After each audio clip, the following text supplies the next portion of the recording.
Private స్కూళ్లలో చదువుకుంటున్న విద్యార్థులు 36 లక్షల మంది అయితే 29,500 స్కూల్స్ ఉన్న గవర్నమెంట్ లో చదువుకుంటున్నది 18.5 లక్షల మంది విద్యార్థులే చదువుకుంటున్నారు. మన విద్యా విధానంలో లోపం ఎక్కడుందని నేను ఆలోచన చేస్తే 5 years కంప్లీట్ అయిన వాళ్ళనే ఫస్ట్ క్లాస్ లో స్కూల్ కు పంపాలని గవర్నమెంట్ స్కూల్స్ డెసిషన్ తీసుకుని, వేరేజ్ in private schools nursery UKG LKG 3 years complete అయినప్పుడే 3+ కి నర్సరీ 4+ కి యూకేజీ 5+ కి ఎల్కేజీ, ఆ తర్వాత ఫస్ట్ క్లాస్ నుంచి తల్లిదండ్రులు వాళ్ళ పిల్లల్ని ప్రైవేట్ స్కూల్ కు పంపించిన తర్వాత ఫస్ట్ క్లాస్ కి మళ్ళీ తీసుకొచ్చి గవర్నమెంట్ స్కూల్లో చేర్పించే విధానమే మనం మొత్తం దెబ్బతినిపోయినాము. అందుకే ఈ రోజు ఆలోచన చేసినాం, బేసిక్స్ లోనే ప్రభుత్వము విద్యార్థులను చేర్చుకోకపోవడం వల్ల 3 సంవత్సరాలు ప్రైవేట్ స్కూల్లో నర్సరీ యూకేజీ ఎల్కేజీకి పోయిన తర్వాత ఫస్ట్ క్లాస్ కి మళ్ళీ గవర్నమెంట్ స్కూల్స్ కి వచ్చే అవకాశం చాలా తక్కువ ఉంది. కాబట్టి దీనికి పరిష్కారం నర్సరీ యూకేజీ ఎల్కేజీ గవర్నమెంట్ ఆధ్వర్యంలో పెట్టుకొని ప్రైవేట్ పిల్లలకి ఎట్లయితే ట్రాన్స్పోర్ట్ ఫెసిలిటీ ఎట్లయితే ఇస్తున్నారో free of cost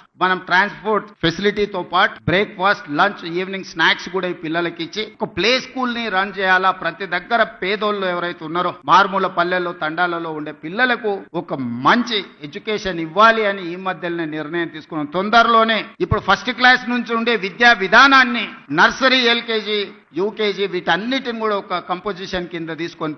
pre school ని కూడా ఈరోజు మనం గవర్నమెంట్ లో ప్రారంభించుకోవాలనుకుంటున్నాం.